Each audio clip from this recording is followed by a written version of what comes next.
देखे ना, रोड पे लगाए हुए हैं मोटरसाइकिल, आपने आधे से ऊपर कर लिया आपने, ये तो हमने देख लिया। नहीं ये तो इधर ही लगे हैं, तो मैं भी आया था, मैं जा रहा था सामने शॉप पे। आपका आईडी कार्ड किधर है? आईडी कार्ड दे दे अपना।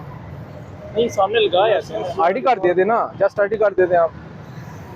जब आपको पहले भी मना किया गया है कि इस रोड पे आपने मोटरसाइकिल नहीं लगाने, ना रोड पे आपका मोटरसाइकिल लगा के, खाना खा रहा था ये सामने ना आप मोटरसाइकिल रोड पे लगा के काम कर सकते हैं। आप एक फिर मेरी बात, ठीक है, आपको जगह दी गई है ना, स्पेस है आपके पास, लेकिन आप फिर यहाँ रोड पे लगाए हुए हैं मोटरसाइकिल, आपने अपने भी लगाए हुए हैं और कस्टमर के भी लगाए हुए हैं आपने। नहीं फिर हमारी इधर शॉप है तो अच्छा, आईडी कार्ड दे दे अपना। आईडी कार्ड इधर पड़ा है।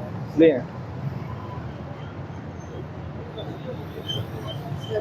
ये आईडी कार्ड ले लीजिएगा इससे।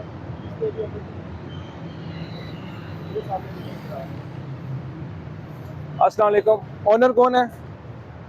मालिक कौन है? मालिक बुला लें उनको।